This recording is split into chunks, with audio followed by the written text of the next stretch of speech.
Hello students, कैसे हैं बेटा आप लोग?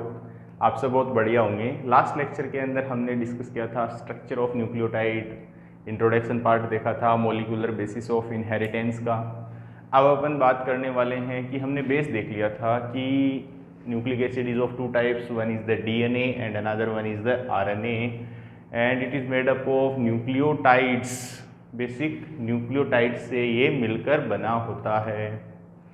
और न्यूक्लियोटाइड्स किस किस से मिलकर बने होते हैं बेटा? Nitrogenous base, pentose sugar and phosphate group.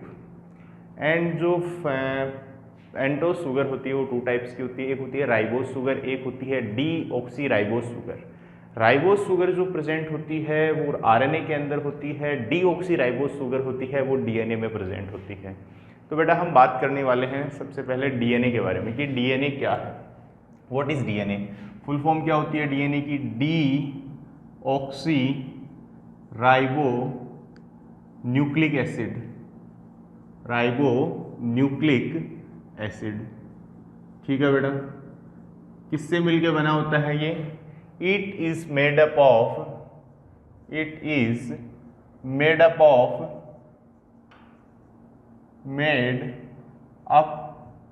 Of polydeoxyribonucleotides, ribonucleotides से मिलके बना होता है। पोली डीऑक्सी राइबोन्यूक्लियोटाइड से मिलके बना होता है। इसको अपने डिस्कस करने की हमें कोई ज़्यादा आवश्यकता नहीं है। यानी पोली डीऑक्सी राइबोन्यूक्लियोटाइड यानी वो न्यूक्लियोटाइड जिसके अंदर कौन सी शुगर हो? डीऑक्सी राइबोज शुगर प्रेजेंट हो, फॉस्फेट ग्रुप प्रेजेंट हो और नाइट्रोजनस बेस प्रेजेंट हो। और ये एक न्यूक्लियोटाइड है और ये बहुत सारे न्यूक्लियोटाइड मिलकर एक पॉलीन्यूक्लियोटाइड चेन का फॉर्मेशन करते हैं। अब अपन बात करते हैं कि डीएनए एक डबल हेलिकल स्ट्रक्चर है। हम बेटा इसके लेंथ की बात करते हैं, डबल हेलिकल मॉडल भी हम डिस्कस करेंगे। तो सबसे पहले बेटा अपन बात करते हैं the length of DNA is depend on base pair की। उसके अंदर बेस पेयर्स क्या होते हैं? बेस पेयर्स क्या होते हैं? जो न्यूक्लियोटाइड की पेयरिंग होती है, आपस में न्यूक्लियोटाइड्स होते हैं, डबल हेलिकल जब स्ट्रक्चर बनती है उसके अंदर जो नाइट्रोजन बेस जो पेयरिंग करते हैं उसे हम क्या बोलते हैं? Base pairing. तो बेस पेयर्स कितने हैं उसके ऊपर उसकी लेंथ डिसाइड करते हैं कि इसकी लेंथ क्या है। The length of DNA is depend on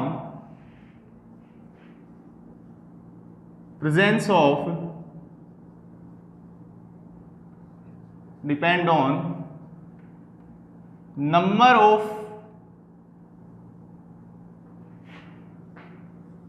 base pairs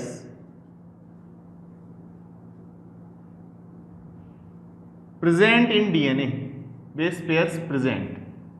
ठीक है बेटा, तो वन बाय वन अपन बात करते हैं। सबसे पहले मैं एग्जांपल लेता हूं 5174, ठीक है, जिसे हम बैक्टीरियोफाज भी बोलते हैं। यहाँ पे अपन एग्जांपल लेके चलते हैं 5174। इसकी जो लेंथ है बेटा, इसमें कितने बेस पेयर्स प्रेजेंट होते हैं? 5386 बेस पेयर्स प्रेजेंट होते हैं। 5386 बेस पेयर्स प्रेजेंट होते हैं। सेकेंड एग्जाम्पल हम लेते हैं लैम्डा फेज का, ठीक है, लैम्डा फाज जिसे हम बोलते हैं, ये इसका सिंबल है। ठीक है बेटा, इसमें कितने न्यूक्लियोटाइड होंगे? 48502। ठीक है, नेक्स्ट वन हम बेटा बात करते हैं 1 2। नेक्स्ट वन हम किसकी बात करेंगे? स्टीरिशिया कोलाई यानी ई कोलाई। ई कोलाई का जो बेस पेयरिंग है वो कितनी होती है? 4.6 इंटू 10⁻⁶। 4.6 इंटू 10⁻⁶ बेस पेयर होते हैं। ठीक है प्यारे बच्चे। एंड लास्ट में हम एग्जांपल लेते हैं haploid content of human DNA. Haploid content of human DNA, haploid content of human DNA, human DNA कितनी होगी बेटा 3.3 इंटू 10⁻⁹ बेस पेयर। ठीक है, कितने होती हैं 3 इंटू 10⁻⁹ बेस पेयर, ये सारे इनके बेस पेयर्स हैं, इतनी ही इनकी क्या होगी लेंथ होगी। ठीक है, तो जितने बेस पेयर्स हैं उतनी ही उनकी लेंथ होती है। अब बेस पेयर्स के बीच की डिस्टेंस कितनी होती है, कितने नैनोमीटर में होती है, वो सारे अपन कैलकुलेट करेंगे जब अपन डीएनए का डबल हेलिकल मॉडल ड्रॉ करेंगे, तो तब उसके बारे में हम बेटा डिस्कस करने वाले हैं। अब अपन बात करते हैं प्यारे बच्चे शेप के बारे में, शेप ऑफ डीएनए। अब अपन बात करते हैं कि कैसी शेप होती है डीएनए की, shape of DNA. Shape of DNA की बेटा हमें बात करनी है तो अपन केसेस लेते हैं, यहाँ पे 1 बाय 1 अपन 2 केस लेते हैं। या तो होगी कैसी सर्कुलर, ठीक है, और या होगी बेटा कैसी लीनियर। ठीक है, या तो होगी कैसी सर्कुलर और या होगी लीनियर। सर्कुलर डीएनए किन में प्रेजेंट होता है, सर्कुलर डीएनए होता है प्रोकैरियोट्स, माइटोकॉन्ड्रिया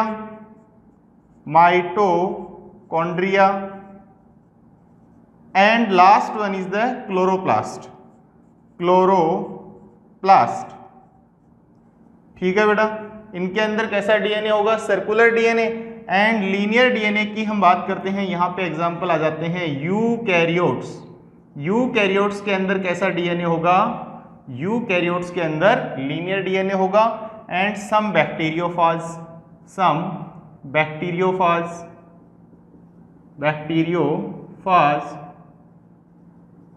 ठीक है बेटा, तो यहां पे अपन ने शेप की बात की, एक बार आप इसको नोट डाउन कीजिए, फिर अपन आगे और डिस्कस करते हैं।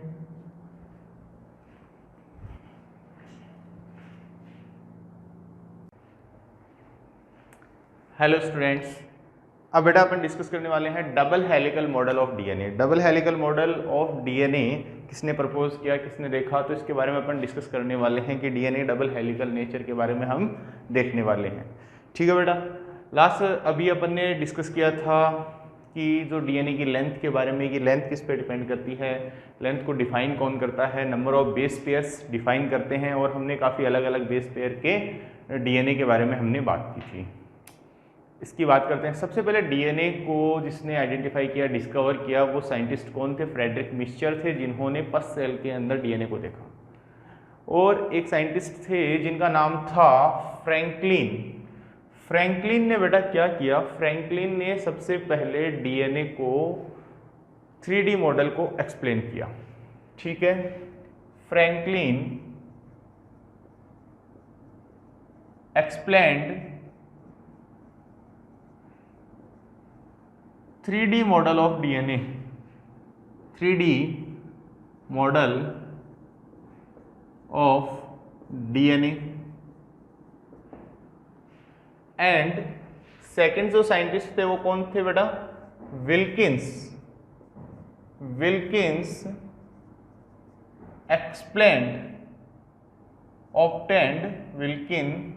Obtained x ray diagram of DNA. X ray crystallography की हेल्प से इन्होंने एक्सरे डायग्राम ऑफ डीएनए को देखा।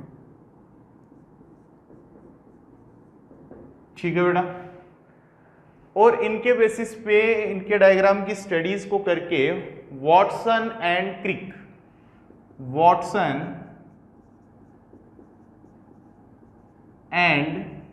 क्रिक proposed double helical model of DNA, double helical model of DNA and got Nobel prize. और उन्हें क्या मिला बेटा, नोबेल प्राइज भी मिला। ठीक है, उन्होंने डीएनए के स्ट्रक्चर को एक्सप्लेन किया। डीएनए का हम स्ट्रक्चर की हम बात करते हैं। डीएनए का स्ट्रक्चर कुछ इस प्रकार हम देखने जा रहे हैं बेटा। अपन डायग्राम के अंदर ही ज़्यादातर चीज़ों को कवर अप करने की सोचेंगे, ठीक है बेटा। कुछ ऐसा स्ट्रक्चर, ये एक्यूरेट स्ट्रक्चर है बेटा डीएनए का। डीएनए के जो दोनों स्ट्रैंड होते हैं, मैं इसको थोड़ा बड़ा बनाने की सोचता हूँ। इसको मैं थोड़ा सा बड़ा बनाने की सोचते हैं कि ये डीएनए का जो स्ट्रक्चर है कुछ इस तरीके से था, ठीक है बेटा। डीएनए का जो स्ट्रक्चर है वो कुछ इस प्रकार है, ठीक है। इसको हम कुछ ऐसे बताते हैं, ये डीएनए का स्ट्रक्चर है, ठीक है। कुछ लोग डीएनए को ऐसे बनाते हैं, ऐसा डीएनए नहीं होता है, ठीक है। ऐसी स्ट्रक्चर होती है बेटा डीएनए की। डीएनए की स्ट्रैंड जो होते हैं वो एंटी पैरेलल नेचर के होते हैं। एंटी पैरेलल नेचर का मतलब है one strand is to from 5 prime, then another one is the 3 prime, and one is the 3 prime, then another one is the 5 prime. Okay बेटा। और यहाँ पे इनके अंदर क्या प्रेजेंट होते हैं, nitrogenous bases, hydrogen bonding present होती है। नाइट्रोजन बेसेस के बीच में क्या प्रेजेंट होती है, हाइड्रोजन बॉन्डिंग जो होती है वो यहाँ पे प्रेजेंट होती है, ठीक है बेटा। यहाँ पे हाइड्रोजन बॉन्डिंग जो है वो प्रेजेंट होती है आपस में नाइट्रोजन बेसेस के बीच में। Anti parallel nature of DNA, polarity को बताया कि अब क्यों होते हैं ऐसे, क्योंकि 3 प्राइम के ऊपर फ्री हाइड्रोक्सिल ग्रुप प्रेजेंट होता है और 5 प्राइम के ऊपर जो होता है क्या, 5 प्राइम के ऊपर कौन है प्रेजेंट होता है बेटा, 5 प्राइम के ऊपर जो 5 प्राइम स्ट्रक्चर है वहाँ पे फॉस्फेट फ्री होता है, ठीक है। तो इस वजह से इसका जो नेचर है पोलैरिटी है, एंटी पैरेलल नेचर होता है। और कुछ सैलेंट फीचर्स हैं जिनके बारे में भी अपन बात करेंगे। इन शॉर्ट मैं कुछ डायग्राम्स के थ्रू आपको बताना चाहूँगा। एक बार अपन इसकी स्ट्रक्चर सिंपली ड्रॉ कर लेते हैं, ठीक है बेटा। यहाँ से स्टार्ट करते हैं थोड़ा सा नीचे से, ठीक है। कुछ इस तरीके से अपन इसकी 3D मॉडल मैं बनाने की ट्राई करूँगा, ठीक है बेटा। ये यहाँ पे कुछ स्ट्रक्चर अपन देखने जा रहे हैं। ये इसका 5th कार्बन है, यहाँ से कौन निकलेगा, फॉस्फेट, और ये इस ये फॉस्फोडाइएस्टर बॉन्ड बना।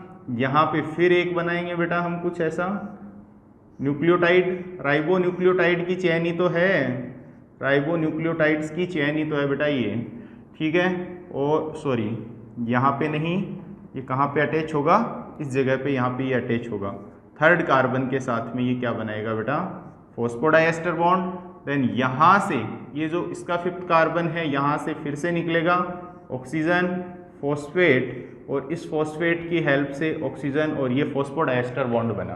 तो ये वाला प्राइम कैसा है बेटा, 3 प्राइम पे OH है, इस 3rd पोजीशन पे OH है, यहाँ पे H और H है। सारे स्ट्रक्चर्स कुछ ऐसे ही हैं, और इस पोजीशन के ऊपर कोई ना कोई जो है नाइट्रोजिनस बेस है वो अटैच्ड रहता है। कोई ना कोई नाइट्रोजिनस बेस है वो क्या रहता है बेटा, अटैच्ड रहता है। ठीक इसी पोजीशन पे भी कोई ना कोई नाइट्रोजिनस बेस जो है वो प्रेजेंट होगा। सपोज यहाँ पे मैंने ग्वानिन बनाया, देन फर्दर यहाँ पे मैंने एडेनिन बनाया, ठीक है बेटा। और इस 5th कार्बन के ऊपर ये जो 5th नंबर का कार्बन है, यहाँ पे फॉस्फेट ग्रुप जो है, 5th कार्बन के ऊपर फॉस्फेट ग्रुप जो है वो प्रेजेंट है। ये 3rd कार्बन है और ये वाला 5th कार्बन है, ठीक है बेटा। अब यहाँ पे इसी के पैरेलल में उल्टे हम स्ट्रक्चर्स को ड्रॉ करते हैं कुछ इस तरीके से, ठीक है बेटा। यहाँ पे हम स्ट्रक्चर को कुछ इस तरीके से ड्रॉ करने जा रहे हैं। ओके, कंफ्यूज नहीं होना है बेटा, बिल्कुल भी कंफ्यूज नहीं होना है। यहाँ पे 1st कार्बन है ये इसका, और 1st कार्बन पे कौन प्रेजेंट होगा, कोई ना कोई नाइट्रोजन बेस, आपस में कॉम्प्लीमेंट्री होते हैं तो इनको अपन ड्रॉ कर लेंगे। 1st carbon, 2nd carbon, 2nd carbon, और ये 3rd कार्बन। 3rd कार्बन के ऊपर कौन है, 1 2 3, 3rd कार्बन के ऊपर OH है, फ्री OH है। कौन से कार्बन पे है ये, 3rd कार्बन पे है, ठीक है बेटा। अब यहाँ से मान लो यहाँ पे थायमीन है, थायमीन कितने बॉन्ड के थ्रू अटैच रहेगा इसके साथ में, डबल बॉन्ड के साथ में थायमीन यहाँ पे अटैच रहेगा, ठीक है बेटा। थायमीन डबल बॉन्ड के साथ में यहाँ पे अटैच रहेगा। यहाँ पे फर्दर हम दोबारा बनाएंगे, और ये 5th कार्बन है, ये 5th कार्बन है, 5th कार्बन के ऊपर फॉस्फेट ग्रुप होगा, फॉस्फेट ग्रुप होगा फॉस्फो एस्टर बॉन्ड के थ्रू, ठीक है बेटा। ये फॉस्फो एस्टर बॉन्ड के थ्रू, ठीक इसी तरीके से अपन यहाँ पे बनाएंगे। अब ये वाला फिर से हम यहीं पे बनाएंगे बेटा कुछ इस तरीके से,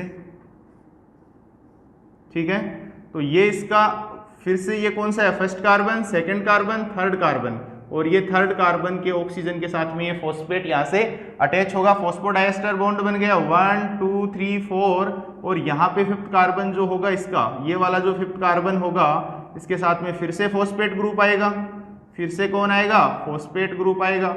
ठीक है, तो यहाँ पे आपको कंफ्यूजन नहीं लेना है बिल्कुल। और ये फर्स्ट कार्बन है, यहाँ पे कौन अटैच होगा बेटा, साइटोसिन। कितने बॉन्ड बनेंगे, ट्रिपल बॉन्ड बनेंगे।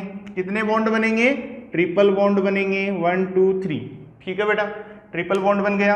एंड लास्ट एंड फाइनल यहाँ पे फिर से कुछ इस तरीके की ये फाइनल स्ट्रक्चर, यहाँ पे मैंने इसको मोड़ दे दिया है।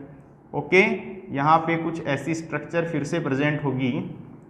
ओके, यहाँ पे फिर से कुछ ऐसी स्ट्रक्चर प्रेजेंट होगी। ये वापस से बेटा कौन सा है, फर्स्ट कार्बन है 1 2 3 4, और यहाँ पे ये फिफ्थ कार्बन है। फिफ्थ कार्बन के पास में कौन अटैच है, फॉस्फेट है। और इस थर्ड कार्बन के साथ में ये किसके साथ अटैच होगा, फॉस्फोएस्टर बॉन्ड की हेल्प से इसके साथ में अटैच होगा। और यहाँ पे कौन सा ग्रुप होगा बेटा, थायमीन होगा। यहाँ पे कौन होगा, थायमीन होगा, और थायमीन डबल बॉन्ड के साथ में अटैच्ड होगा। तो यहाँ पे ये थर्ड कार्बन है, ये थर्ड कार्बन पे OH फ्री है, थर्ड कार्बन के ऊपर OH फ्री है, और ये बेटा फिफ्थ कार्बन के ऊपर फॉस्फेट ग्रुप फ्री है।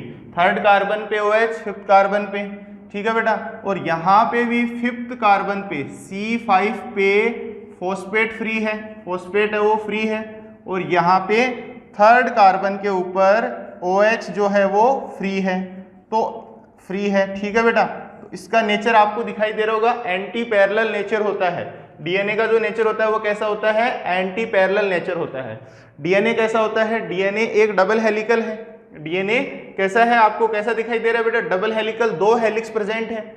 अब इसकी जो बैकबोन है, ये जो 2 न्यूक्लियोटाइड है। ठीक है बेटा, 2 न्यूक्लियोटाइड है। यहाँ पे अपन कुछ सैलेंट फीचर्स की बात कर लेते हैं, salient features of DNA, salient features of DNA, features of DNA.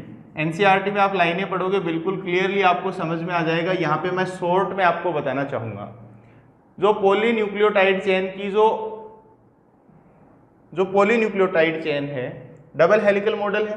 Polynucleotide chain की जो बैकबोन है वो फॉस्फेट से मिलकर बनी है। पॉलीन्यूक्लियोटाइड चेन की डीऑक्सी राइबोन्यूक्लियोटाइड चेन। ठीक है बेटा, डीऑक्सी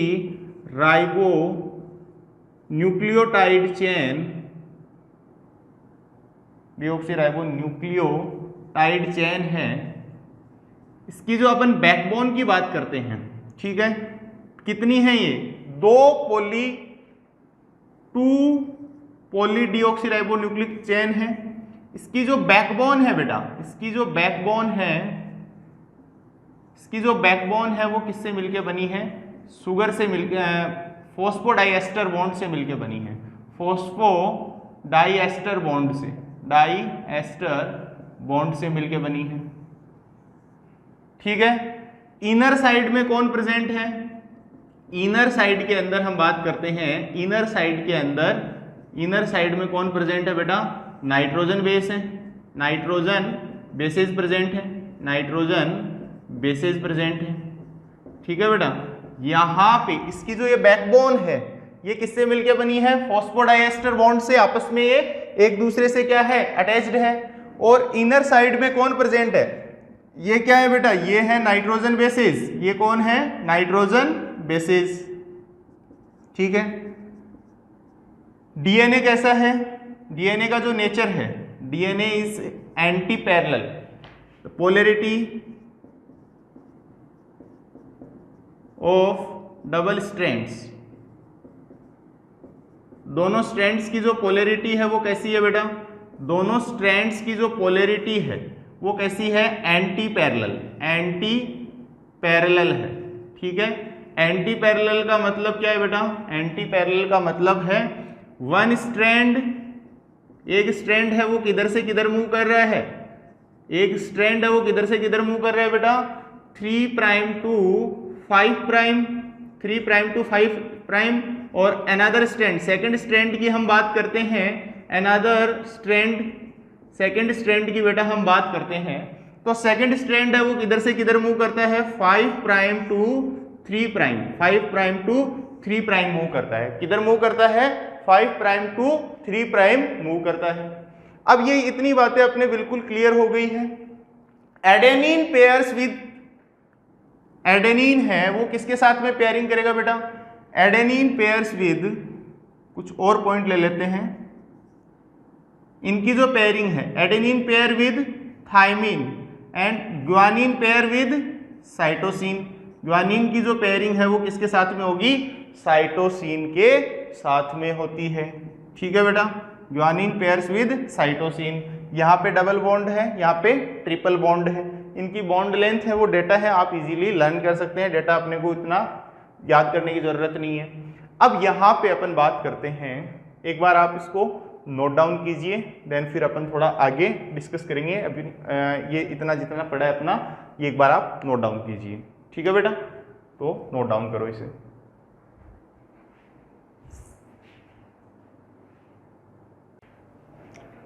हाँ बच्चों, अब अपन आगे देखते हैं डबल हेलिकल मॉडल को।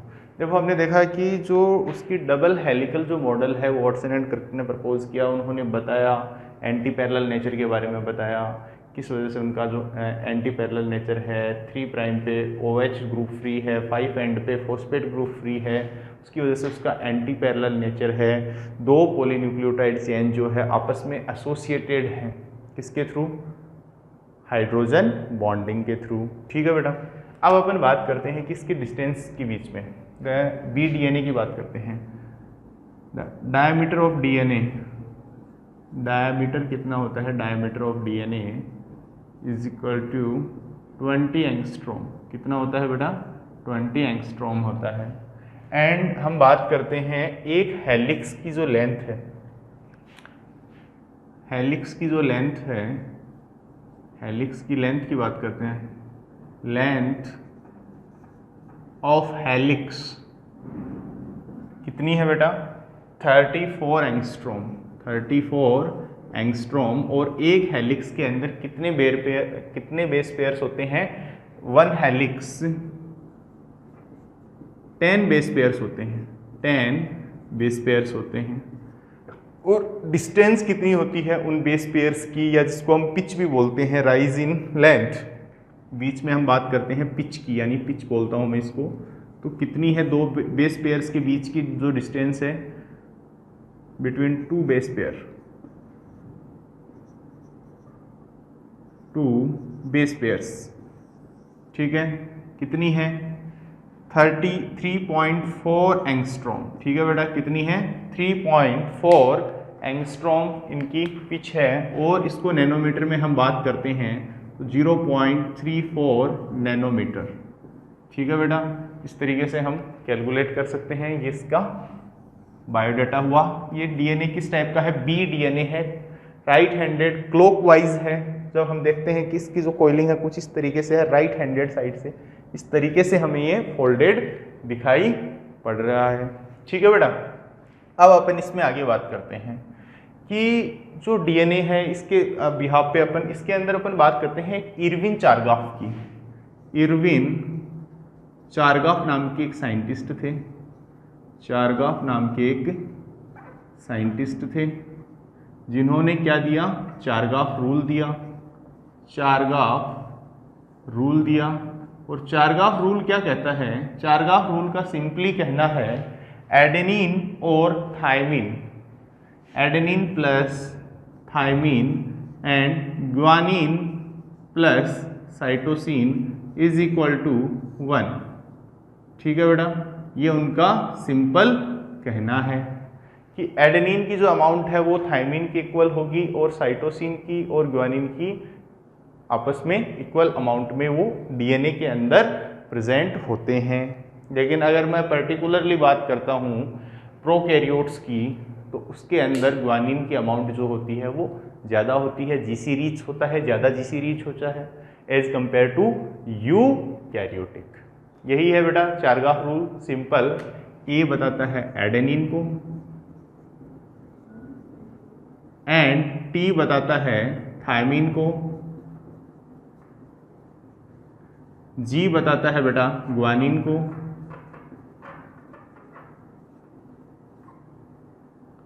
एंड सी बताता है साइटोसिन को। ठीक है, एडेनिन जो है वो किसके इक्वल है, थायमिन के, एंड ग्वानिन है वो साइटोसिन की। ठीक है, यही है चारगाफ रूल।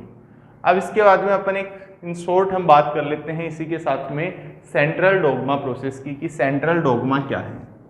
सेंट्रल डोग्मा क्या है, देखो काफ़ी टाइम से अपन बात कर रहे थे, काफ़ी टाइम से हम देख रहे थे कि जो इन्फॉर्मेशन है वो कैसे ट्रांसमिट होती है, क्या होता है।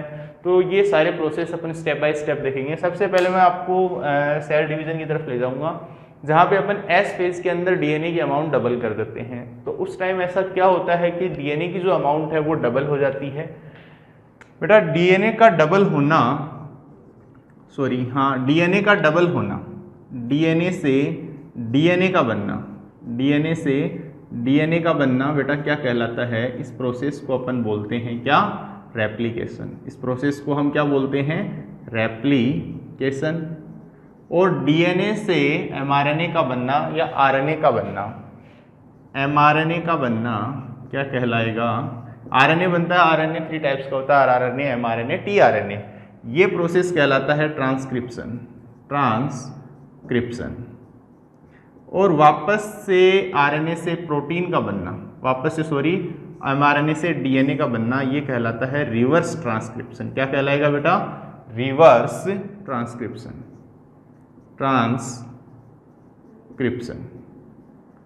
ठीक है, और एमआरएनए से प्रोटीन का बनना, एमआरएनए से प्रोटीन का बनना क्या कहलाएगा बेटा, एमआरएनए से प्रोटीन का बनना कहलाता है ट्रांसलेशन, ट्रांसलेशन। बिल्कुल सिंपल वर्ड्स में हम आगे बढ़ते हैं। यही जो प्रोसेस है इसे हम क्या बोलते हैं, सेंट्रल डोग्मा बोलते हैं। इसको अपन 1 बाय 1 स्टडी करेंगे।